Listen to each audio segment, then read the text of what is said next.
इस लड़की की वजह से मेरी मोहब्बत मुझसे दूर जा रही है। और ये खुद तो ये सुफियान के साथ अपनी लव स्टोरी रिवाइव कर रही है, और फिजा मुझे छोड़ के अपने कजन से मंगनी कर रही है। अरसलान, उस फिजा ने अब तक तुम्हारा पीछा नहीं छोड़ा। बहुत ही बेशर्म लड़की है। मोहा, मैं आपको बार बार समझा चुका हूं, फिजा के बारे में एक गलत लफ्ज नहीं इस्तेमाल करेंगी आप। मोहब्बत है, मेरी जिंदगी है वो। जिंदगी, मोहब्बत। अब पता लग रहा है कि किसी इंसान से उसकी मोहब्बत छीन लो तो वो कैसे पागल हो जाता है, उसको कैसा दर्द होता है। अब समझ आ रहा है, अब भी कोई फर्क नहीं पड़ रहा। आप लोगों ने मुझसे मेरी मोहब्बत छीनी थी, जबकि मैं बेकसूर थी। मैंने तो कुछ किया भी नहीं था। जिस बात की आप दोनों ने मुझे सजा दी, और सजा के बदले में मुझे तुम जैसे घटिया इंसान से शादी करनी पड़ी। अगर तुम्हें इससे इतनी ही नफरत है तो छोड़ दो इसे, ले लो तलाक। मैं क्यों लूं तलाक? हाँ, अगर इसे इतने ही मसले हैं तो तुम मुझे तलाक खुद दे दो।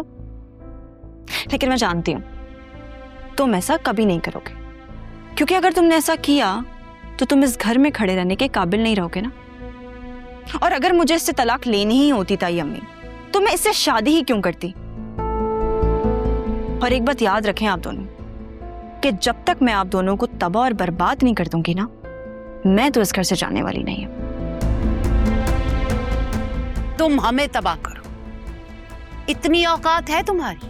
मैं जानती हूं ताई अम्मी कि मैं आप लोगों के आगे बहुत कमजोर हूं और मेरी कोई औकात नहीं है, लेकिन मेरा रब सबसे बेहतर इंसाफ करने वाला है। और याद है आपको कि आपने मुझे और सुफियान को अलग करने के लिए सुफियान की झूठी कसम खाई थी और मुझ पे झूठा इल्जाम लगाया था।